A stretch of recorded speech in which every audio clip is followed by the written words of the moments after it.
చైతన్య ప్రసారం.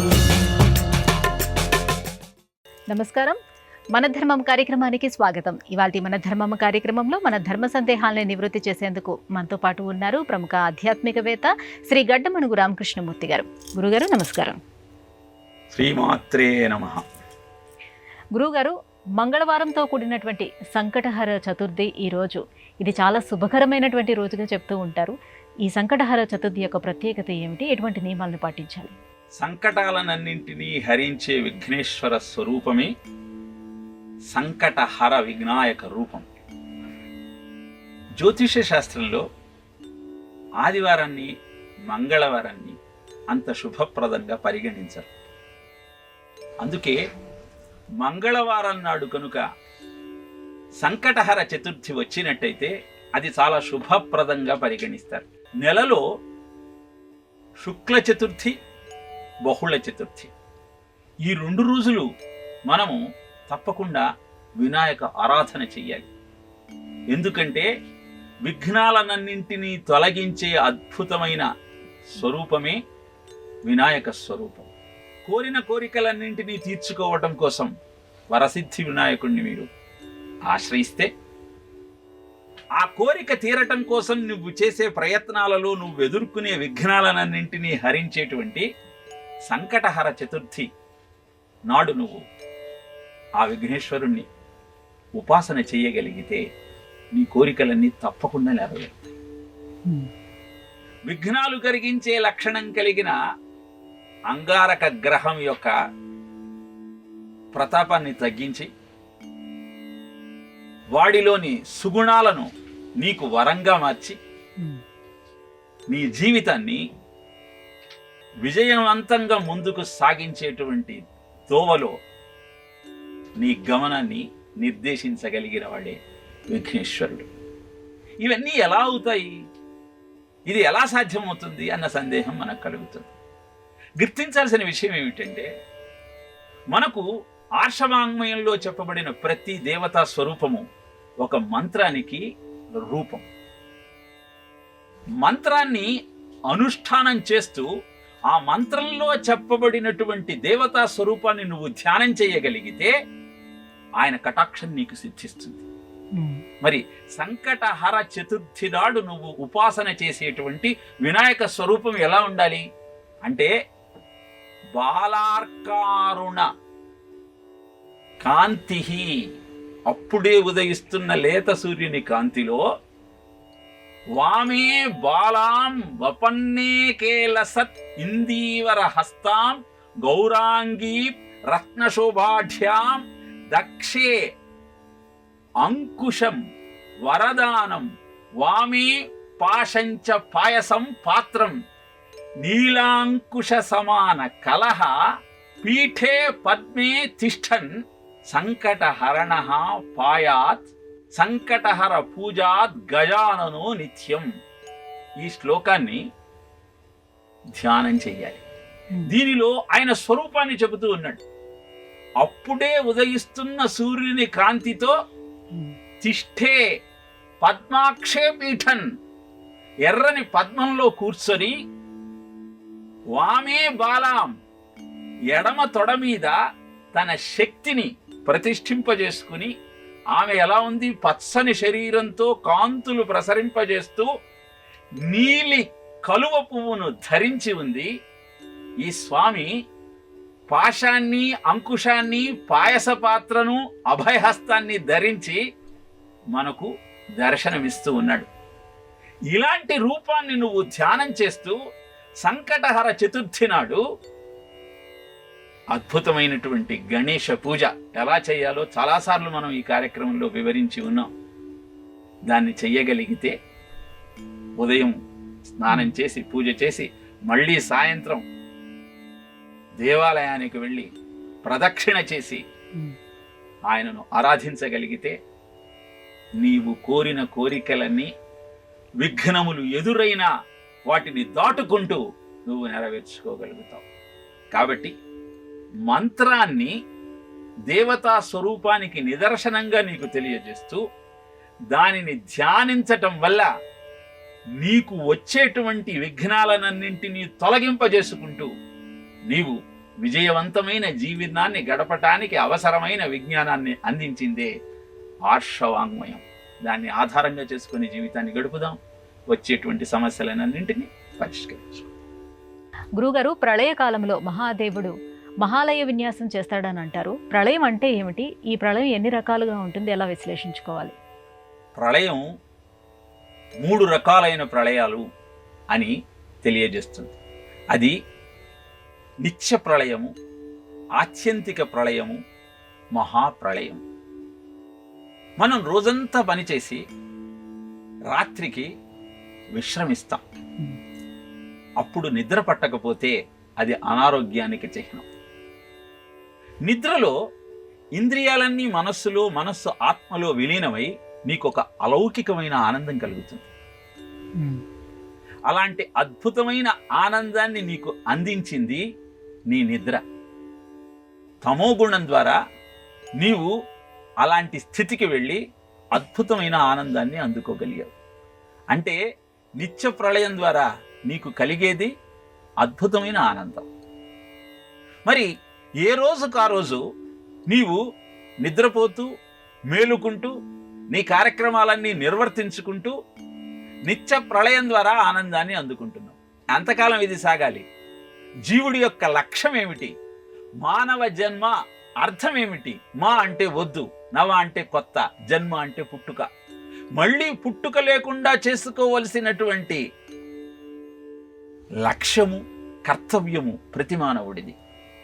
దీన శుభము లేదు, దివ్య కీర్తియు లేదు. జగతి పుట్టి పుట్టి చచ్చి చచ్చి పొరల నేల మనకు. పుట్టని చావని త్రోవ వెదగుకొనుట దొడ్డబుద్ధి అంటాడు. అందుకే ప్రహ్లాదుడు. పుడుతూ చస్తూ ఎంతకాలం ఇక్కడుంటావు? అందుకే సజ్జోముక్తి, క్రమముక్తి, భక్తి మార్గము, ప్రపత్తి, ఇన్ని మార్గాలు తెలియజేశారు. యోగాన్ని నువ్వు అభ్యసించగలిగితే అద్భుతమైన ప్రాణాయామ సాధన ద్వారా, అష్టాంగ యోగం సాధన ద్వారా సజ్జోముక్తి పొందవచ్చు. లేదంటే అంచెలంచెలుగా నీ సాధనను పెంచుకుంటూ ఆ సర్వేశ్వరుణ్ణి నువ్వు చేరవచ్చు. భక్తి మార్గాన్ని అనుసరించి ఆ భగవంతుడే సర్వస్వం అన్న భావనతో నవవిధ భక్తులలో దేనినైనా ఒకదానిని ఆధారంగా చేసుకొని ముక్తి పొందవచ్చు. లేదా ప్రపత్తి ద్వారా ఆ స్వామిని చేరుకోవచ్చు. ఇవన్నీ కూడా ఆత్యంతిక ప్రళయాలు అని తెలియచేయబడ్డాయి.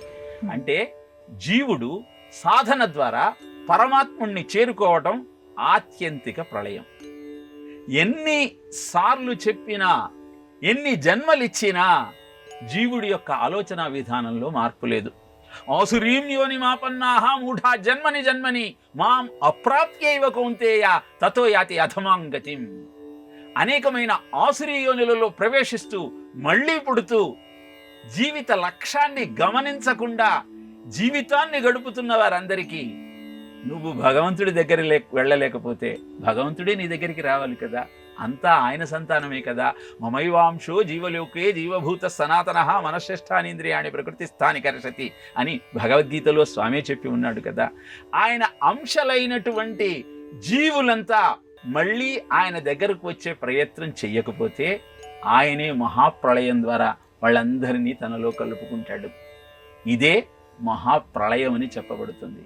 కాబట్టి లయకారకుడైన శివుడు అద్భుతమైన శుభాలను నీకు అందించే దైవం.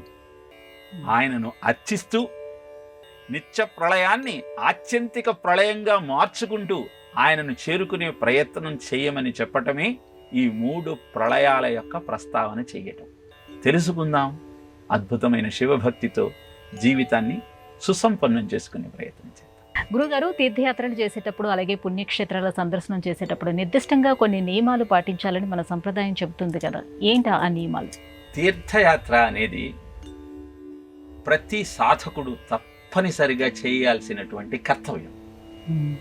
ఇట్టి పుణ్య ప్రదేశములందు ఆచరించిన ధర్మము లేశమైన సహస్ర గుణాధిక ఫలితమిచ్చు హరికృపావశమున అంటాడు నారదుడు ధర్మరాజుతో 7వ స్కంధంలో. పుణ్యక్షేత్రాలకు వెళ్ళటం వల్ల అద్భుతమైనటువంటి శక్తి కలిగిన ఆ క్షేత్రము నీ యొక్క ఆలోచన విధానాన్ని మార్చివేస్తుంది. నీవు ఊహించని ఫలితాలు నీకు అందజేస్తుంది. శంభు ప్రసాదంబు సమకూరకుండిన తీర్థయాత్రకు సమతింపదాత్మ, తీర్థంబులాడంగ దిటువు లేకుండిన ప్రతిబంధ దురితంబు వాసిపోదు అంటాడు కాశీఖండంలో శ్రీనాథుడు.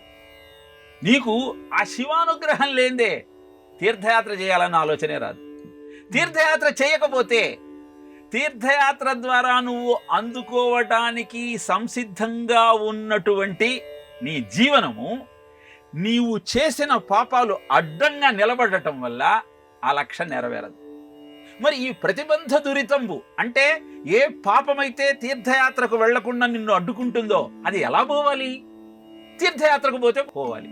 తీర్థయాత్రకు పోవటానికి ఆయన అనుమతి ఎలా దొరకాలి? ఆయన అనుగ్రహం ఎలా కలగాలి? అంటే తీర్థయాత్రకు సంకల్పించుకున్న మరుక్షణం ఏ తీర్థానికి నువ్వు వెళదాం అనుకుంటున్నావో ఆ స్వామిని జప తప హోమ రూపాలలో ఇప్పటి నుంచే ఆరాధన చేయటం ప్రారంభించాలి. తీర్థయాత్ర అంటే అక్కడికి వెళ్ళిన రోజు కాదు, సంకల్పించిన రోజు నుంచి ఆయన నామమో, ఆయన ధ్యానమో, ఆయన స్మరణయో, ఆ మంత్రము అనుష్ఠానం చెయ్యాలి. ఇది మొదటి నియమం. రెండవది మనం బాగా గుర్తుపెట్టుకోవలసినది, తీర్థయాత్ర అంటే విహారయాత్ర వినోదయాత్ర కాదు.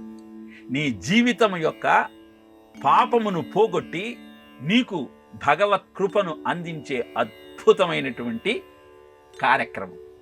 ఈ లక్ష్యాన్ని పెట్టుకొని తక్కువగా మాట్లాడుతూ, మితంగా భుజిస్తూ, సాత్విక ఆహారాన్ని మాత్రమే స్వీకరిస్తూ నీవు తీర్థయాత్రకు సంసిద్ధుడవు కావాలి. ఇక ఆ క్షేత్రానికి వెళ్ళిన తరువాత కోపాన్ని కామాన్ని పక్కకు పెట్టాలి. కోపంతో కామంతో ఉన్నవాడు తీర్థయాత్ర చేయడానికి అనర్హుడు. విషయం ఏమిటి అంటే పుణ్యక్షేత్రాలలో చేసేటువంటి దానము తపము జపము ఎంత అద్భుతమైన 1000 రెట్ల అధికమైన ఫలితం ఇస్తాయో, తీర్థయాత్రలో చేసే నువ్వు పాపం కూడా అంతే పాతాళానికి నిన్ను చేరుస్తుంది. అంత అత్యధికమైన ఫలితం ఇస్తుంది. కాబట్టి తీర్థయాత్రలో ఎప్పుడూ తప్పుడు పని చేయకూడదు. ఈ విషయాలు గుర్తుపెట్టుకొని తక్కువగా ఆహారాన్ని స్వీకరిస్తూ, తక్కువగా మాట్లాడుతూ, ప్రతినిత్యము ఆయననే స్మరిస్తూ, ఆ దైవాన్ని ధ్యానిస్తూ, అందరికీ సహకరిస్తూ, శారీరక మానసిక వాచిక తపస్సులను పాటిస్తూ నువ్వు తీర్థయాత్ర చేయగలిగితే అద్భుతం మరుక్షణం నీ సొంతమవుతుంది. ఆచరించి చూడండి, అనంతరం అనుభవంలోకి తెచ్చుకోండి. ఇలా అద్భుతమైన తీర్థయాత్ర ఫలితాన్ని శాస్త్రం మనకు తెలియజేసింది. అందుకే సంవత్సరాల్లో కనీసం 1-2 సార్లైనా, ముఖ్యంగా కార్తీక మాస పర్వదినాలలో తీర్థ స్నానము, క్షేత్ర దర్శనము, దానము, జపము, తపము అద్భుతమైన ఫలితాలు ఇస్తాయి. అలా చేసే ప్రయత్నం చేద్దాం. గురుగారు, శ్రీ వైష్ణవ సాంప్రదాయంలో విశ్వక్సేనుడిని విఘ్న నివారకుడిగా ఆరాధిస్తారు కదా, ఇంతకీ విశ్వక్సేనుడు ఎవరు? వందే విశ్వక్సేన సేనాన్యం దేవం సూత్రమతి సఖం యద్వేత్ర శిఖం స్పందే జగత్ సర్వం వ్యవస్థితం.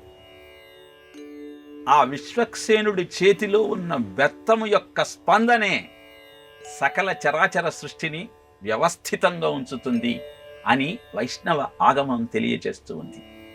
ఎవరు ఈ విశ్వక్సేనుడు అంటే, దేవదానవుల యుద్ధం జరుగుతూ ఉంది. దేవతలంతా పరాజితులవుతూ ఉన్నారు. ఎప్పుడు దేవతలకు కష్టం వచ్చినా శ్రీమన్నారాయణుడిని ఆశ్రయిస్తారు. శ్రీమన్నారాయణుడి దగ్గరికి వచ్చి దేవతలంతా తమ కష్టం చెప్పుకోగానే ఆయన దేవతలకు సహకరించటం కోసం సన్నద్ధమవుతూ ఉన్నాడు. ఇది గమనించిన చండుడని ఆయన ద్వారపాలకుడు, స్వామి ఆ అదృష్టాన్ని నాకు ప్రసాదించండి, వారిని అందరినీ జయించి దేవతలకు ఆనందం కలిగిస్తాను అని స్వామికి తన విన్నపాన్ని తెలియజేశాడు. తన పరాక్రమంతో, పౌరుషంతో దేవతలందరినీ జయించిన తరువాత స్వామి సంతుష్టుడై ఆయనకు తన సైన్యాధిపత్యాన్ని అందించాడు.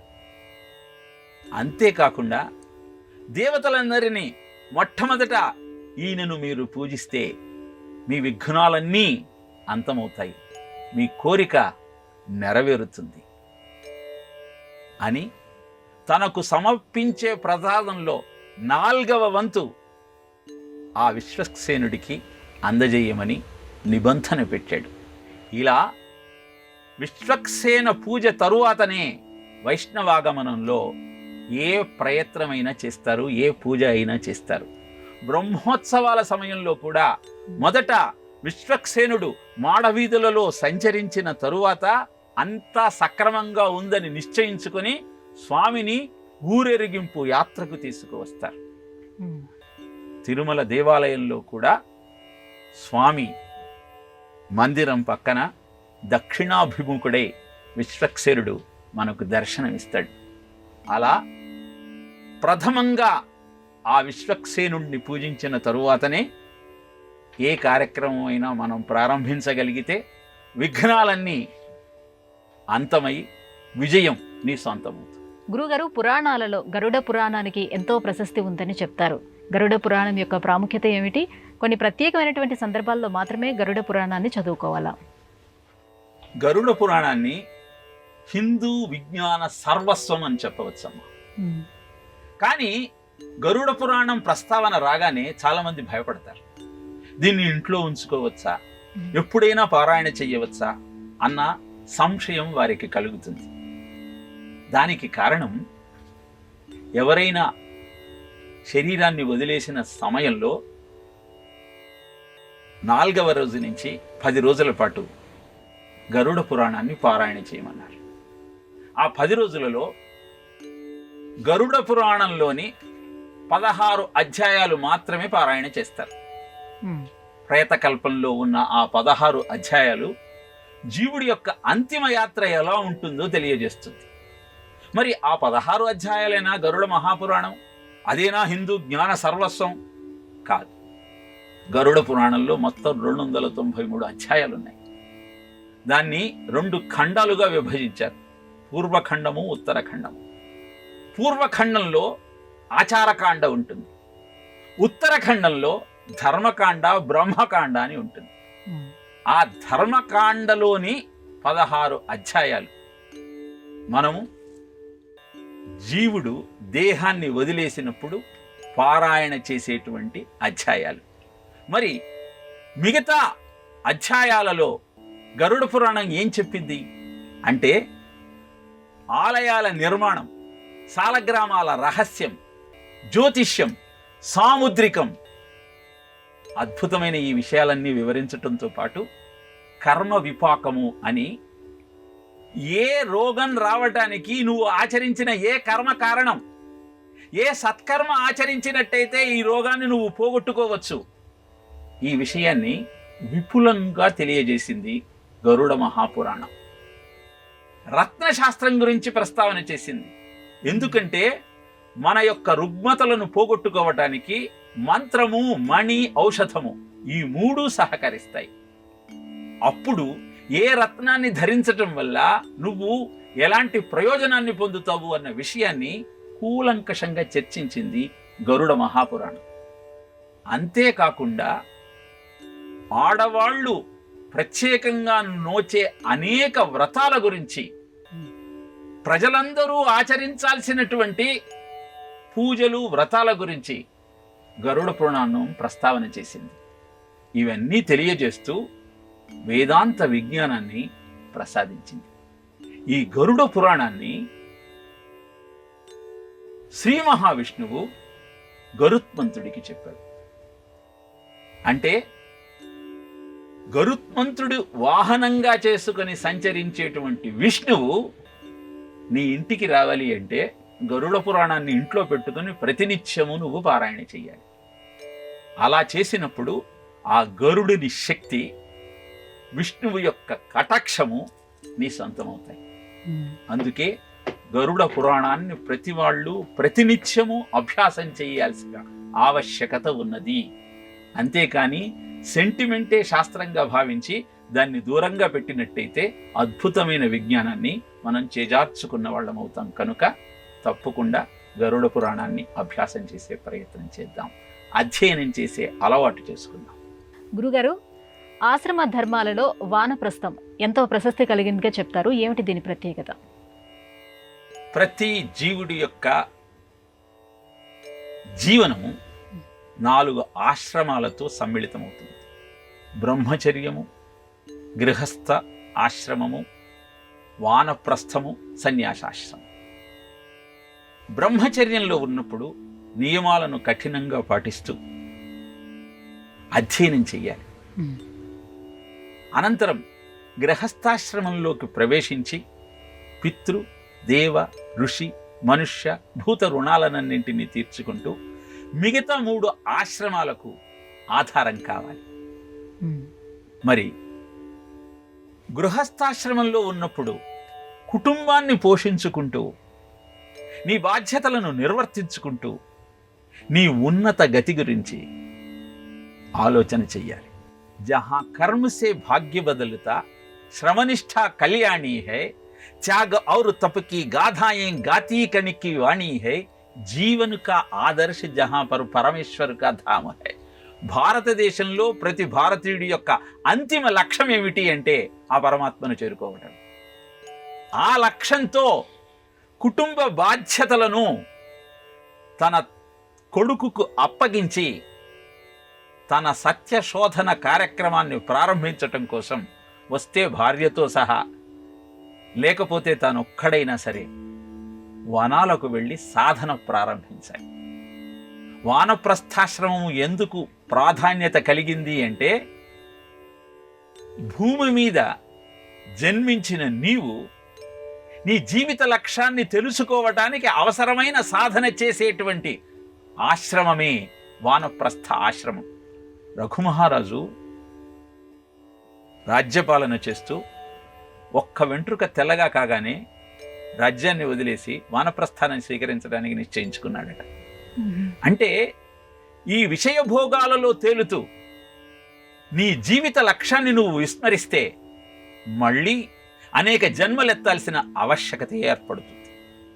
ఆదౌ కర్మ ప్రసంగాత్ కలయతి కలుషం మాతృకుక్షౌ స్థితం మాం విణ్మూత్రామేధ్య మధ్యే కథయతి నితరాం జఠరో జాతవేదాః యద్యద్వై తత్ర దుఃఖం కథయతి నితరాం శక్యతే కేన వక్తుం క్షంతవ్యో మే పరాధ శివ శివ శివ భో శ్రీ మహాదేవ శంభో అంటారు. అందుకే ఆదిశంకరులు శివాపరాధ క్షమార్పణ స్తోత్రంలో మాతృగర్భంలో ఉన్నప్పుడు పడ్డ బాధను నేను మాటలలో చెప్పలేనయ్యా, గర్భావాసాత్ పరో నరకం భువనే నాస్తి అని దేవి భాగవతం కూడా చెప్తుంది.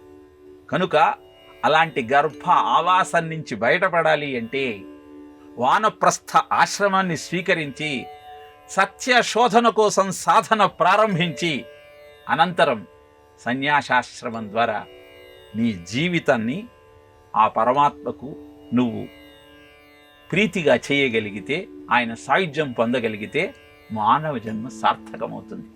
అందుకే వానప్రస్థ ఆశ్రమము అత్యంత ప్రాధాన్యత కలిగి ఉన్నది. ఎందుకంటే ఎవరికి గృహస్థాశ్రమంలో ఉన్న ఆనందాన్ని వదులుకొని భార్యాబిడ్డలు, పుత్రులు, పౌత్రులు, వారి సంబంధాలు వీటి నుంచి దూరంగా వెళ్ళటానికి మనస్కరించదు. కానీ జీవిత లక్ష్యాన్ని చేరుకోవాలి అంటే వానప్రస్థ ఆశ్రమాన్ని స్వీకరించి సాధనను కొనసాగించే ప్రయత్నం చేయాలి. అదే వానప్రస్థ ఆశ్రమ ప్రాముఖ్యత. గురుగారు, విశ్వమంతా దైవము వ్యాపించి ఉన్నప్పుడు ఆలయ సందర్శనం చేసుకున్నప్పుడు ప్రతి వ్యక్తి నియమముగా ఎందుకు గోత్రనామాలను చెప్పుకోవాలి? విశ్వమంతా ఆ పరమాత్మ స్వరూపమే అన్న భావన నీలో దృఢంగా ఉండి అందరిలో ఆ భగవంతుణ్ణి చూస్తూ నువ్వు జీవితాన్ని గడిపితే నీకు ఏ అర్చన అక్కర్లేదమ్మా.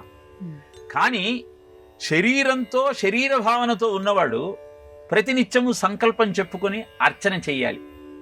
మమ ఉపాత్త దురితక్షయ ద్వారా పరమేశ్వరముద్దిశ పరమేశ్వర ప్రీత్యర్థం శ్రీ మహావిష్ణురాజ్ఞయా అద్య బ్రహ్మణ ద్వితీయ పరార్థే శ్వేతవరాహ కల్పే అంటూ ప్రాంతాన్ని, క్రోధినామ సంవత్సరే దక్షిణాయనే కార్తీక మాసే అంటూ సమయాన్ని చెప్పుకుంటూ గోత్రనామాలతో నీవు చేసే సాధనను నువ్వు కనుక కొనసాగించగలిగితే, సత్కర్మ ఆచరణ ద్వారా నీ జీవితం సుసంపన్నమయ్యి నీకు ఆ పరమాత్మ యొక్క కటాక్షం లభిస్తుంది.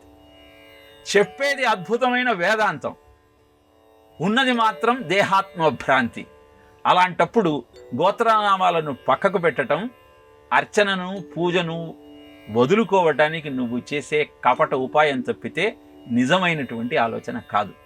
అందుకే ఎక్కడ సంకల్పం చెప్పినా గోత్రనామాలతో నీ జీవనానికి నువ్వు సాధన క్రమాన్ని ఎలా కొనసాగిస్తున్నావో నువ్వు జ్ఞాపకం చేసుకుంటూ పరమాత్మ కటాక్షం కోసం నీ ప్రయత్నాన్ని కొనసాగించాలి. ఇదే గోత్రనామాలతో నువ్వు చేసే అర్చన, పూజ, వ్రతము, నోము, తీర్థయాత్ర ఏదైనా సరే. కనుక దీన్ని తెలుసుకుందాం, ఆ విధమైన జీవనాన్ని అలవాటు చేసుకునే ప్రయత్నం చేద్దాం. గురుగారు, ఇవాటి మన ధర్మం కార్యక్రమంలో మాకు వచ్చినటువంటి ఈ సందేహాలన్నీ కూడా నివృత్తి చేసినందుకు ధన్యవాదాలండి. కృష్ణార్పణం. ఇది ఇవాటి మన ధర్మం కార్యక్రమం. రేపటి మన ధర్మం కార్యక్రమంలో మళ్ళీ కలుసుకుందాం. నమస్కారం. ఈ కార్యక్రమాన్ని తిరిగి చూడాలనుకుంటే www.youtube.com/ETV Life Spiritual లో చూడవచ్చు.